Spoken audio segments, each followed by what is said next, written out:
The beach house wasn't just wood and glass. It was 70 years of Martha's life. It was the scent of salt air, the sound of her late husband, Thomas, and the only peace she had left. But peace is expensive, and today, the gentle rhythm of the ocean was shattered by 3 words from her own daughter. Clara strode into the sunlit living room, not with hugs, but with 2 strangers in suits. The look in her eyes wasn't affection, it was calculation. Martha asked, "What is this, sweetheart?" And Clara replied, without meeting her gaze, "We're going tomorrow, Mom. I've sold your beach house." Martha felt the foundation of her world crumble. Her daughter believed she was a frail old woman, easily managed by a signature. But what Clara didn't know was that Martha had already played a game of chess, and she was 3 moves ahead. Her betrayal was about to be met with a secret that would save the house and shatter her daughter's entire plan. Welcome to Voice of Alicia, where stories breathe, emotions speak, and every word paints a world of its own. Close your eyes, relax your mind, and step into a story crafted just for you. The salt-laced wind off the Pacific had always been Martha's therapist. It whispered away her worries, tasted of freedom, and carried the sound of the ocean, a rhythm that had been the backdrop to her entire life. This beach house wasn't just wood and glass, it was a memory chest. Every splinter in the deck a tribute to a moment. Her first kiss, the day she brought her baby daughter, Clara, home, the quiet evenings after her husband, Thomas, passed. At 72, Martha was frail, her movements slow, but her spirit, fueled by the ocean, remained fiercely bright. She sat in her worn, faded armchair, watching the tide pull back, when her phone buzzed, a text from Clara. "Coming over. Big news. Be there in an hour." Clara arrived not alone, but with 2 shark-suited people in tow, a woman with a sleek blonde bob and a man carrying a hefty leather portfolio. Clara, usually so warm and bubbly, looked strangely tense, her smile brittle. "Mom," Clara began, pulling up a chair opposite Martha, the 2 strangers hovering awkwardly by the entrance, "I have some news, important news." Martha nodded, a familiar dread coiling in her stomach. Since Thomas died, the finances had been a tightrope walk. The house was paid for, but property taxes and maintenance, especially on a beachfront property battered by the elements, were becoming a crippling burden. "Is it about the roof again, sweetheart?" Martha asked gently, her hand reaching out for Clara's. Clara didn't take her hand. Instead, she took a deep, theatrical breath. "No, Mom, it's about everything. Look, I know how much you love this place. We all do. But it's not sustainable." She gestured vaguely at the living room, which, while clean, showed its age, the faded floral sofa, the slightly warped window frames. "It's getting harder for you to manage. The garden is overgrown, the repairs are constant, and you barely leave this chair anymore. You need less stress, less worry, more company. You need to be closer to me." Martha felt a sudden chill, a deeper cold than the ocean wind could ever deliver. "Clara, I am close to you. You're only 20 minutes away." "Mom, I mean truly close, like a small, independent apartment in my town with a lift and easy access to shops and my house. A place where you're safe and where I don't have to worry about you tripping on a stray root or getting caught out by a storm." The conversation was moving too fast. Martha felt dizzy. She looked past Clara at the 2 figures standing silently by the door, their expressions professional and unreadable. "Who are these people, Clara?" Martha's voice was barely a whisper. Clara finally turned to them. "Oh, sorry, Mom. This is Miss Davies and Mr. Sterling. They're from Sterling Acquisitions. We've been working together for a few months." Martha's confusion turned to icy suspicion. Working together on what, dear? Clara hesitated. She smoothed down the expensive fabric of her skirt, avoiding her mother's eyes. The room, usually filled with the comforting smell of sea air and old wood, now felt suffocating. Mom, I've sold the house. The words dropped into the quiet room like stones into a still pond, creating ripples of shock. Martha stared, not understanding. What are you talking about, Clara? The house is mine. You can't. It's complicated, Mom, Clara interrupted, her voice rising with a defensive edge. I have power of attorney, remember, since your last bad fall? The doctor said you needed someone to manage your affairs, and I have been, brilliantly actually. She stood up and paced towards the huge picture window facing the ocean. This place is worth a fortune. A fortune, Mom. I've been talking to Miss Davies for months. She got us an incredible offer. A cash offer, no contingencies, closing in 30 days.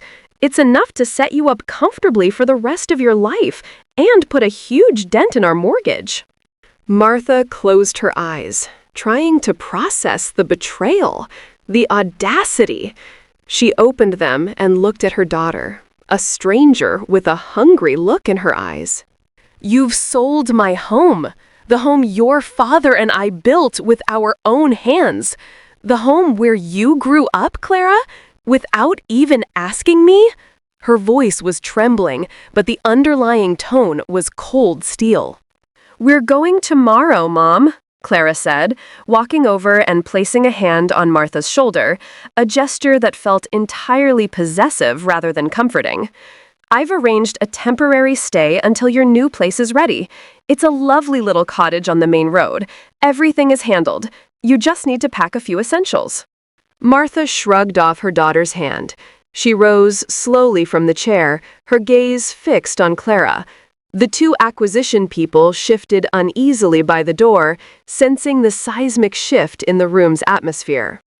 Get out, Martha said, her voice low and steady. Clara frowned. Mom, don't be dramatic. I did this for your own good, and ours. We need this money. I said, get out, all of you, now. Martha pointed a frail but steady finger towards the door. Miss Davies, the lawyer, stepped forward, her voice smooth and practiced. Mrs. Peterson, we understand this is a difficult transition, but the papers are signed. The deposit has cleared. The transfer of ownership is legally binding. Martha ignored the lawyer. She looked only at her daughter. You have committed the cruelest betrayal. Your father would be ashamed.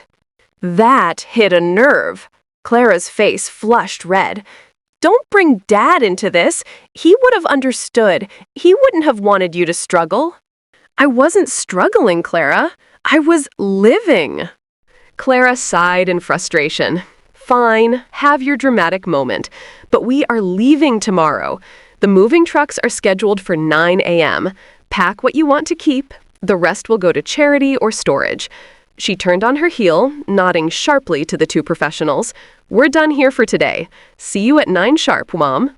As the three figures retreated, their footsteps muffled by the sand outside, Martha sank back into her armchair. Tears finally slipped down her cheeks, but they were tears of fury, not sorrow. They thought she was a doddering old woman, easily manipulated by a document she barely remembered signing.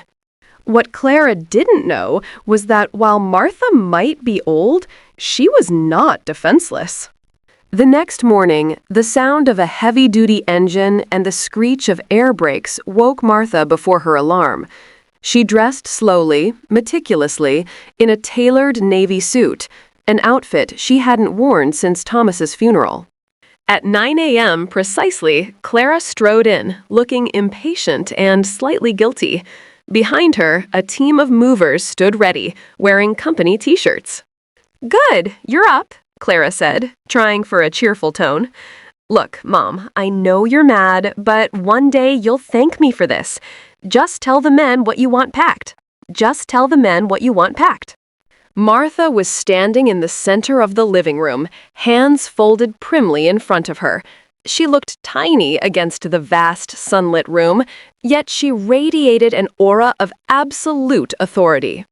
"The movers can leave now, Clara," Martha said, her voice clear, calm, and utterly final. Clara laughed, a short, sharp sound. "Come on, Mom, don't start. Just let them do their job. We have a deadline." "I'm quite serious," Martha continued, her eyes locked on Clara's. "The sale is null and void. They can pack up their trucks and go home." Clara stared at her mother, bewildered. "What are you talking about? Are you having a meltdown? The documents are signed. It's over." Martha reached into the pocket of her navy suit jacket and withdrew a small, worn, leather-bound folder. She didn't open it. She just held it up. "You're right, Clara. The house was sold. The transfer was legally binding." She paused, savoring the shock that was beginning to dawn on her daughter's face. "But what you didn't know, dear, was that I didn't just have one lawyer managing my estate. I've had the same highly discreet estate lawyer in San Francisco since your father passed away. A year ago, Mr. Graham advised me, given the house's value and the precarious nature of my health, that it would be wise to transfer ownership of the property out of my name. It was a simple legal move to avoid future inheritance tax complications." Clara scoffed. "So? It was in your trust. I still had POA over your trust." "Ah, but this is where you made a critical error, Clara. I didn't transfer it to a trust. I transferred ownership, the actual deed, to a private, non-profit foundation." Martha finally opened the folder, pulling out a crisp, heavy piece of parchment. "A foundation called the Thomas Peterson Coastal Research and Preservation Initiative. I signed the deed over 12 months ago, long before your little real estate scheme began." Clara's face went white. She looked at the movers, then back at her mother. "You're lying. You're making this up." "Am I?" Martha gave a small, sad smile. "Mr. Graham is an extremely meticulous man. The deed was filed, recorded, and stamped a year ago. I am merely the lifetime occupant of this property, a stipulation of the foundation's charter. I don't own the house anymore, Clara. The foundation does." And a person holding a power of attorney over an individual's personal affairs cannot legally sell a property that is owned by a registered, non-profit charitable foundation.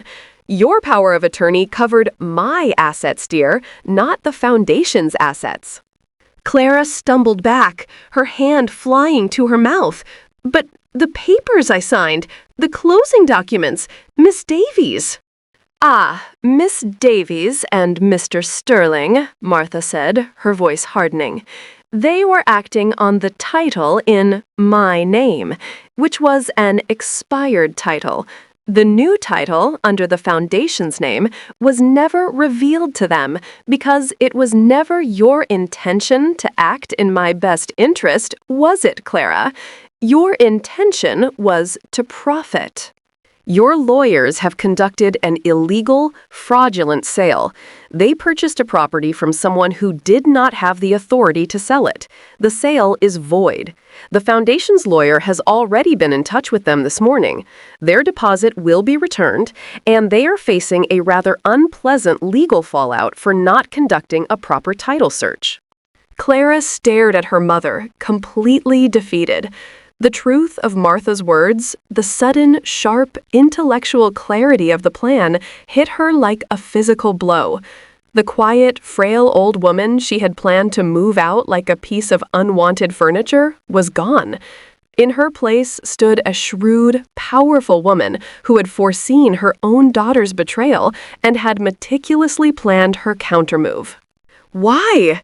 Clara whispered, tears of confusion and rage welling in her eyes. "Why would you do that? Why would you sign away your own house?" "Because, Clara," Martha said, walking slowly to the window and looking out at the dazzling, restless ocean, I knew you were worried about money. I knew you and James were struggling with your mortgage.